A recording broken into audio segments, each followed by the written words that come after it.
പത്തരമാറ്റിൽ ഇനി വരാനിരിക്കുന്ന നല്ലൊരു അടിപൊളി ത്രില്ലിംഗ് ആയിട്ടുള്ള എപ്പിസോഡിന്റെ റിവ്യൂ ആണ് കേട്ടോ പറയുന്നത്. അങ്ങനെ ദേവയാനിക്ക് പിന്നാലെ അസുഖമെല്ലാം പൂർണ്ണമായിട്ട് ഭേദമായതിനു ശേഷം നയനയും തിരികെ വീട്ടിലേക്ക് തിരിച്ചെത്തുന്നുണ്ട്. സത്യങ്ങളെല്ലാം തിരിച്ചറിഞ്ഞ ദേവയാനി തന്നെയായിരിക്കും നയനയെ സ്വന്തം മരുമകളായിട്ട് അംഗീകരിച്ച് അനന്തപുരിയിലേക്ക് കൂട്ടിക്കൊണ്ടുവരുന്നത്. പിന്നീട് അങ്ങനെ ദേവയാനി തന്നെ നയനയെ ചേർത്ത് പിടിച്ചുകൊണ്ട് അവിടെയുള്ള എല്ലാവരോടുമായിട്ട് പറയുകയാണ്, ഇത്രയും നാളും ഞാൻ കാണാൻ ആഗ്രഹിച്ചിരുന്ന പെൺകുട്ടി, അതായത് എനിക്ക് കരൾ തന്ന പെൺകുട്ടി നയനയാണ് എന്നുള്ള കാര്യം. ദേവയാനി പറയുന്നത് കേട്ട് ആകെ ഞെട്ടി നിൽക്കുകയായിരിക്കും എല്ലാവരും.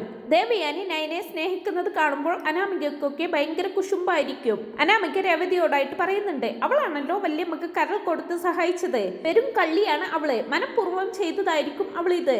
ഇനി വല്യമ്മ അവളെ തലയിലേറ്റ് വെച്ചായിരിക്കും നടക്കുന്നത്. ഇപ്പോൾ തന്നെ വല്യമ്മക്ക് അവളോട് ഒടുക്കത്തെ സ്നേഹമാ എന്നെല്ലാം ഇങ്ങനെ പറയുമ്പോ, ശരിയാ മോളെ, പക്ഷെ നമ്മൾ എന്ത് ചെയ്യാനാ? ആ കിളവനും കിളവിയുമാണെങ്കിൽ ഉള്ളതെല്ലാം എടുത്ത് നയനയ്ക്ക് കൊടുക്കാൻ പോവാണത്രേ.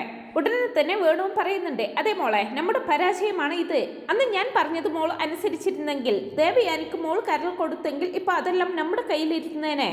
ഓ പിന്നെ അച്ഛനൊന്ന് പോയേ, എന്റെ കരൾ മുറിച്ചു കൊടുത്തിട്ടൊന്നും എനിക്ക് ഇവിടുത്തെ സ്വത്തുക്കളൊന്നും നേടേണ്ട. ഞാൻ ഒരിക്കലും അനിയുടെ കൂടെ ഒരു ജീവിതമൊന്നും ആഗ്രഹിക്കുന്നില്ല. ഇവിടുത്തെ സ്വത്ത് കണ്ടിട്ട് മാത്രമാണ് ഞാൻ ഇവിടെ കയറിക്കൂടിയത്. അത് എങ്ങനെയെങ്കിലും നേടിയെടുക്കാൻ എനിക്കറിയാം.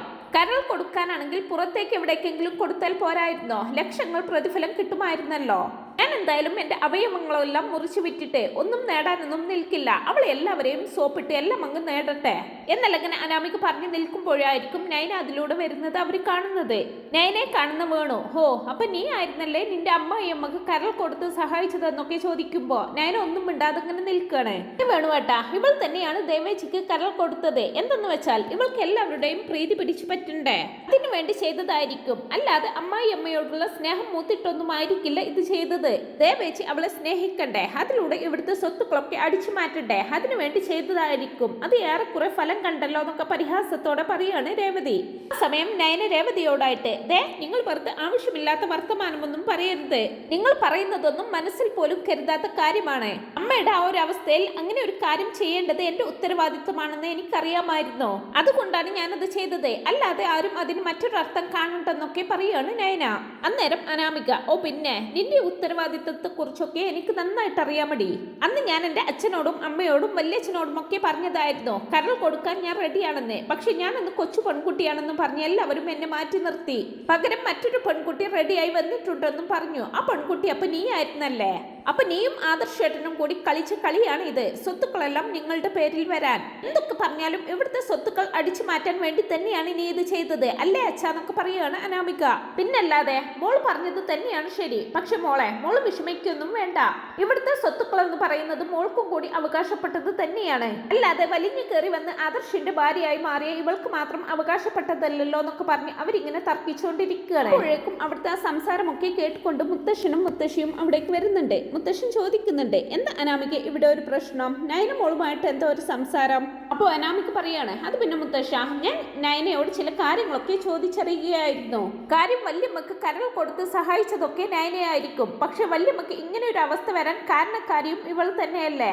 ഇവളല്ലേ അതിന് കാരണം? പാലിൽ വിഷം ചേർത്ത് വല്യമ്മക്ക് നൽകിയതും ഇവൾ തന്നെയല്ലേ? അനാമികെ, വെറുതെ അനാവശ്യം പറയരുത്. ഞാനല്ല അത് ചെയ്തതെന്ന് എത്ര പ്രാവശ്യം പറഞ്ഞതാ? ഞാനല്ല മുത്തശ്ശ അത് ചെയ്തത്. ഞാൻ പല പ്രാവശ്യം പറഞ്ഞല്ലോ, ഞാൻ ഒരിക്കലും അങ്ങനെ ഒരു കാര്യം ചെയ്യില്ലെന്നൊക്കെ നയന പറയുമ്പോ, അത് മോൾ പറഞ്ഞില്ലെങ്കിലും ഞങ്ങൾക്കറിയാമല്ലോ മോളെ, മോൾ ഒരിക്കലും അങ്ങനെ ഒരു കാര്യം ചെയ്യില്ലെന്ന്. അവളുടെ ഭാഗത്തു നിന്നും അങ്ങനെ ഒരു പ്രവൃത്തി ഒരിക്കലും ഉണ്ടാവില്ലെന്ന് ഞങ്ങൾക്ക് പൂർണ്ണ വിശ്വാസമുണ്ടെന്ന് മുത്തശ്ശൻ പറയുന്നത് കേൾക്കുമ്പോ അനാമികയും രേവതിയും പരസ്പരം മുഖത്തോട് മുഖം നോക്കുകയാണ്. അനാമിക ഉടനെ തന്നെ, അല്ല മുത്തശ്ശ, ഇവൾ തന്നെയാണ് അത് ചെയ്തത്. അക്കാര്യത്തിൽ എനിക്ക് 100% ഉറപ്പുണ്ട്. ആ സമയത്ത് തന്നെ ആദർശം അവിടേക്ക് വരുന്നുണ്ട്. ആദർശ ചോദിക്കുന്നുണ്ട്, എന്താ കാര്യം മുത്തശ്ശാന്ന്? ആദർശേ, ദേവയാനി കുടിച്ച പാലിൽ വിഷം ചേർത്തത് ആരാണെന്ന് അനാമികയ്ക്കും രേവതിക്കും ഒക്കെ ഇപ്പോഴും സംശയം. ഇത് നയന മോള് ചെയ്തു വെച്ചതാണെന്നാ ഇവർ പറയുന്നത്. അതുപോലെ തന്നെ ദേവയാനിക്ക് കരൾ കൊടുത്ത് സഹായിച്ചത് ഇവിടുത്തെ സ്വത്തും പണവും ഒക്കെ നോട്ടമിട്ടിട്ടാണെന്നാ ഇവർ പറയുന്നത് എന്നെല്ലാം പറയാണ് മുത്തശ്ശൻ. അപ്പോഴേക്കും ആദർശ് പറയാണ്, ആഹാ അത് കൊള്ളാമല്ലോ, ഇപ്പൊ ഇങ്ങനെയൊക്കെയാണോ പറയുന്നത്?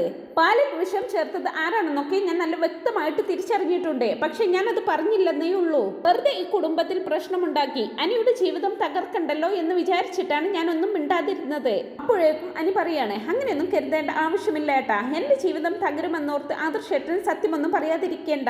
എന്റെ ജീവിതം ഇനി തകരാൻ ബാക്കിയൊന്നുമില്ല. ഇപ്പോൾ തന്നെ ഓൾറെഡി തകർന്നോണ്ടിരിക്കുകയാണ്. പിന്നെ ഏട്ടൻ അറിഞ്ഞ സത്യം പറഞ്ഞെന്ന് കരുതി അത് കൂടുതൽ തകരാനൊന്നുമില്ലെന്നൊക്കെ പറയാണ് അനി. അതെ മോനെ, അത് തന്നെയാണ് എന്റെയും അഭിപ്രായം. നിനക്ക് എന്തെങ്കിലും അറിയാമെങ്കിൽ തുറന്നു പറയാന്ന് പറയാണ് മുത്തശ്ശൻ. മുത്തശ്ശൻ വീണ്ടും പറയാണ്, വേറെ ആരും ആയിരിക്കില്ല അത് ചെയ്തത്. നവ്യയുടെ കുഞ്ഞാണ് ചെയ്തവരുടെ ലക്ഷ്യം. അതിൽ അഭിയെയും ജലജയുമല്ലേ സംശയിക്കേണ്ടതെന്ന് പറയാണ് മുത്തശ്ശൻ. പിന്നെ തന്നെ ജലജ പറയാണ്, അങ്ങനെയൊന്നും പറയല്ലേ അച്ഛാ, ഞങ്ങൾ അങ്ങനെയൊന്നും ചിന്തിച്ചിട്ട് പോലുമില്ല. അങ്ങനെയൊന്നും ചിന്തിച്ചിട്ടില്ലെന്നോ? അങ്ങനെ ഒരു ദുഷ്പ്രവൃത്തി ചെയ്യാൻ ഈ വീട്ടിൽ ഏറ്റവും സാധ്യത കൂടുതൽ നീയും നിന്റെ മകനുമാണ്. മറ്റാരും ഒരിക്കലും അങ്ങനെ ചെയ്യില്ലെന്നൊക്കെ മുത്തശ്ശൻ പറയുമ്പോ ജലജ പറയാണ്, ഒരിക്കലും ഇല്ല അച്ഛാ, ഞങ്ങൾ ഒരിക്കലും ഇത് ചെയ്തിട്ടില്ല. ഞങ്ങൾക്ക് നവ്യയോട് ദേഷ്യമൊക്കെ ഉണ്ടെന്നുള്ളത് ശരിയാ. അവൾ ഇവിടെ നിന്ന് പോയി കിട്ടണമെന്ന് ഒരുപാട് ആഗ്രഹിച്ചിട്ടുമുണ്ട്. പക്ഷെ അവളുടെ കുഞ്ഞിനെ കൊല്ലാൻ വേണ്ടിയൊന്നും ഞങ്ങളൊന്നും ചെയ്തിട്ടില്ലെന്ന് പറയാണ് ജലജ. നിങ്ങളല്ല അത് ചെയ്തതെങ്കിൽ പിന്നെ ആരാ അത് ചെയ്തത്? എടാ അബി, നീ നവ്യയോട് ആ 2 ദിവസം നല്ല സ്നേഹത്തിലായിരുന്നല്ലോ. പിന്നെ ആ ഒരു സംഭവം കഴിഞ്ഞ് നീ അവളോട് പഴയതുപോലെ വെറുപ്പ് കാണിച്ചു തുടങ്ങിയെന്നും നവ്യ പറഞ്ഞല്ലോ. എന്നല്ല ചോദിക്കുന്ന മുത്തശ്ശനോട് നവ്യ പറയാണ്, അതെ മുത്തശ്ശ, മുത്തശ്ശൻ പറഞ്ഞത് തന്നെയാണ് ശരി. ഇവൻ ആ സമയം എന്നോട് ഭയങ്കര സ്നേഹമായിരുന്നു. എന്നെ പുറത്ത് കൊണ്ടുപോവുകയും വീട്ടിൽ കൊണ്ടുപോവുകയും പുറത്ത് നിന്ന് ഫുഡ് വാങ്ങിച്ചു തരികയും ഒക്കെ ചെയ്തു. അബിയുടെ മാറ്റം കണ്ട് ഞാനും ഒരുപാട് സന്തോഷിച്ചു. പക്ഷെ പിറ്റേന്ന് അമ്മായി ഹോസ്പിറ്റലിലായപ്പോഴാണ് എനിക്ക് സത്യാവസ്ഥ മനസ്സിലായത്. അന്നത്തോടെ ഞാൻ അവസാനിക്കും എന്നോർത്താണ് അവൻ എന്നെ പരമാവധി സന്തോഷിപ്പിച്ചത്. എനിക്കൊന്നും സംഭവിച്ചില്ലെന്ന് കണ്ടപ്പോൾ ആ സ്നേഹമൊക്കെ മാറി പഴയതുപോലെ വെറുപ്പ് കാണിച്ചു തുടങ്ങി. ഇതാണ് മുത്തശ്ശ സംഭവിച്ചത്. ഇവർ തന്നെയായിരിക്കും അത് ചെയ്തത് എന്ന് പറയാണ് നവ്യ. ഇല്ല മുത്തശ്ശ, ഞാൻ അങ്ങനെയൊന്നും ചിന്തിച്ചിട്ട് പോലുമില്ല. ഇവളും കുഞ്ഞും ഇല്ലാതായെങ്കിൽ എന്ന് ഞാൻ ഒരുപാട് ആഗ്രഹിച്ചിട്ടുണ്ട്. പക്ഷെ അതിനു വേണ്ടിയിട്ട്, ഇവളെ കൊല്ലാൻ വേണ്ടിയിട്ട് പാലിൽ വിഷമൊന്നും ഞങ്ങൾ ആരും കലർത്തിയിട്ടില്ല. മുത്തശ്ശൻ ഇത് വിശ്വസിക്കണം. മാല ഇട്ടതിനു ശേഷം ഞാൻ ഒരു തെറ്റും ചെയ്തിട്ടില്ല മുത്തശ്ശ എന്ന് പറയാണ് അബി. ആ സമയം മുത്തശ്ശൻ പറയാണ്, ആര് എന്തൊക്കെ പറഞ്ഞാലും ഇനിയും ഇതങ്ങനെ നീട്ടിക്കൊണ്ടു പോവാൻ പറ്റില്ല. എനിക്കിപ്പോ ഇതിന്റെ ഉത്തരം കിട്ടണം. വേണുവിനും അനാമികയ്ക്കും രേവതിക്കും ഒക്കെ സംശയമുള്ളിടത്തോളം കാലം നയനമോളെ ഇനി മറ്റാരും സംശയിച്ചുകൂടാ. അതുകൊണ്ട് തന്നെ ഇതിനൊരു ഉത്തരം എനിക്ക് കിട്ടിയേ പറ്റൂ. ആരാണെന്ന് വെച്ചാൽ സത്യം പറഞ്ഞോ? ഇല്ലെങ്കിൽ ഇപ്പോൾ തന്നെ പോലീസിനെ വിളിച്ച് കാര്യങ്ങളൊക്കെ അറിയിച്ച് അന്വേഷണം നടത്താൻ തന്നെയാണ് എന്റെ തീരുമാനം എന്നെല്ലാം മുത്തശ്ശൻ പറയുന്നത് കേൾക്കുമ്പോൾ വേണുവിനും അനാമികയ്ക്കും രേവതിക്കുമൊക്കെ ആകെ ഒരു വെപ്രാളം അനുഭവപ്പെടുന്നുണ്ട്. ആ സമയം ഉടനെ തന്നെ ആദർശ് പറയുന്നുണ്ട്, ഇക്കാര്യത്തിൽ ഇനി ആർക്കും സംശയമൊന്നും വേണ്ട മുത്തശ്ശ. ഇതിന്റെ സത്യാവസ്ഥ എന്താണെന്ന് എനിക്കറിയാം. ഇവൻ ഈ നിൽക്കുന്ന അഭിയുണ്ടല്ലോ, അവനാണ് എന്നോട് ഇതെല്ലാം പറഞ്ഞത്. കുറച്ചു ദിവസം മുമ്പ് സംശയം തോന്നി ഞാൻ ഇവനെ ഒന്ന് ചോദ്യം ചെയ്തപ്പോൾ ഇവൻ എന്നോട് എല്ലാ സത്യങ്ങളും പറഞ്ഞു. പിന്നെ അനിയുടെ ജീവിതം തകരണ്ടല്ലോ എന്ന് വെച്ചാണ് അക്കാര്യം ആരോടും പറയാതിരുന്നത്. അല്ലേ അബി, നീ എന്നോട് പറഞ്ഞില്ലേ എന്ന് ചോദിക്കുമ്പോ അത് പിന്നെ ഞാൻ ആദർശേട്ടാന്നും പറഞ്ഞിങ്ങനെ പരുങ്ങി നിൽക്കുകയാണ് അബി. എന്താണ് അബി, നീ അന്ന് എന്നോട് പറഞ്ഞതല്ലേ ആ കാര്യം? സംശയം തോന്നി ഞാൻ നിന്നോട് അന്ന് ചോദിച്ചപ്പോൾ നീ എന്നോട് എല്ലാ സത്യങ്ങളും പറഞ്ഞു. അന്ന് ഞാൻ നിനക്ക് 2 അടിയും തന്നതാണ്. നീ അതൊക്കെ മറന്നു പോയോ എന്ന് ചോദിക്കുമ്പോഴേക്കും അബി ആകെപ്പാടെ വിഷമത്തോടങ്ങനെ നിൽക്കുകയാണ്. അന്നേരം മുത്തശ്ശൻ ചോദിക്കും, ആണോ അബി, ആദർശ് പറഞ്ഞത് നേരാണോ? ആരാ ഇത് ചെയ്തത്? നീ തന്നെയാണോ ഇത് ചെയ്തത്? അതോ നിന്റെ അമ്മയോ? ആരാണെന്ന് വെച്ചാൽ സത്യം തുറന്നു പറയടാ. അപ്പോഴേക്കും ഉടനെ തന്നെ അബി ആ സത്യം പറയാണ്, ഇല്ല മുത്തശ്ശ, ഞാനും എന്റെ അമ്മയും ഒന്നുമല്ല അത് ചെയ്തത്. ഞങ്ങളാണ് അത് ചെയ്തതെന്ന് ആദർശേട്ടനും നല്ല സംശയമുണ്ടായിരുന്നു. അതുകൊണ്ടാണ് ആദർശേട്ടൻ എന്നെ ചോദ്യം ചെയ്തതും അടിച്ചതുമൊക്കെ. അപ്പൊ ഞാൻ കേട്ട കാര്യവും കണ്ട കാര്യവും ഒക്കെ തെളിവ് സഹിതം ആദർശേട്ടന്റെ അടുത്ത് പറയുകയും ചെയ്തു. ആഹാ, എന്നിട്ട് ആരാ അത് ചെയ്തത്? ഈ വീട്ടിലുള്ള ആരെങ്കിലും ആണോ എന്ന് ചോദിക്കുന്നുണ്ട് മുത്തശ്ശൻ. അത് പിന്നെ മുത്തശ്ശ, വേറെ ആരുമല്ല അത് ചെയ്തത്. ഈ നിൽക്കുന്ന അനാമികയും അവളുടെ അമ്മയും കൂടിയാണ് പാലിൽ വിഷം ചേർത്തത്. നവ്യയുടെ കുഞ്ഞിനെ കളയുകയായിരുന്നു അവരുടെ ലക്ഷ്യമെന്നും പറഞ്ഞ് അബി നാവെടുക്കുന്നതും അനാമിക ദേഷ്യത്തോടെ അബിയുടെ നേർക്ക് പൊട്ടിത്തെറിക്കുകയാണ്. അബിയേട്ടൻ എന്തൊക്കെയായി പറയുന്നത്? അബിയേട്ടൻ കണ്ടായിരുന്നോ ഞങ്ങൾ പാലിൽ വിഷം ചേർക്കുന്നത്? വെറുതെ ആവശ്യമില്ലാത്ത കാര്യങ്ങൾ ശത്രുതയുടെ പേരിൽ വിളിച്ചു പറയാമെന്നാണോ? അബിയേട്ടനും അമ്മയും തന്നെയായിരിക്കും ഇത് ചെയ്തത്. എന്നിട്ട് കുറ്റം ഞങ്ങളുടെ മേൽ ചാർത്തുന്നു. നവ്യയുടെ കുഞ്ഞിനെ ഇല്ലാതാക്കേണ്ടത് മറ്റാരെക്കാളും നിങ്ങളുടെ ആവശ്യമല്ലേ? എന്നിട്ടിപ്പോ അത് ഞങ്ങളുടെ തലയിൽ വെക്കുന്നോ എന്ന് ചോദിക്കുകയാണ് അനാമിക. അബി പറയാണ്, എടി കള്ളി അനാമിക, വെറുതെ നുണ പറയരുത് കേട്ടോ. നീയും നിന്റെ അമ്മയും കൂടി സംസാരിക്കുന്നതും പദ്ധതികൾ ആസൂത്രണം ചെയ്യുന്നതും ഞാനും അമ്മയുമെല്ലാം വ്യക്തമായിട്ട് കേട്ടതാണ്. പിന്നെ ഒരു കാര്യം സത്യമാ, നിങ്ങളൊക്കെ അത് ചെയ്തത് അറിഞ്ഞിട്ടും ഞങ്ങൾ അത് ഒട്ടും അറിയാത്ത മട്ടിൽ നിന്നു. കാരണം നവ്യയും അവളുടെ കുഞ്ഞും ഇല്ലാതായാൽ അത് അത്രയും നല്ലതാണെന്ന് ഞങ്ങളും കരുതി. അതാണ് സത്യമെന്നൊക്കെ പറയുമ്പോ മുത്തശ്ശൻ ഉടനെ തന്നെ പറയാണ്, എടാ അബി, നാണമില്ലല്ലോ നിനക്ക്? എന്റെ കുഞ്ഞല്ലേ അവളുടെ വയറ്റിൽ കിടക്കുന്നത്, എന്നിട്ട് അവളും കുഞ്ഞും ഇല്ലാതായാൽ അത്രയും സന്തോഷമാണെന്ന് പറയുന്നോ? ജലജ, നീയും ഇത് അറിഞ്ഞിട്ടൊന്നും ആരോട് പറഞ്ഞില്ലല്ലേ?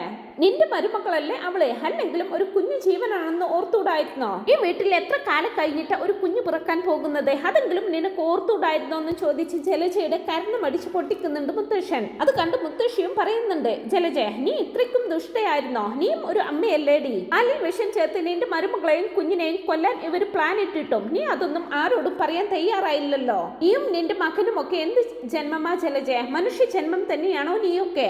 എല്ലാ തെറ്റുകളും ക്ഷമിച്ച് നിന്നെയൊക്കെ ഇവിടെ വെച്ചോണ്ടിരിക്കുന്ന ഞങ്ങളെ പറഞ്ഞാൽ മതിയല്ലോ. നീ ഒന്നും ഇവിടെ ജീവിക്കാൻ അർഹയല്ല ജലജ.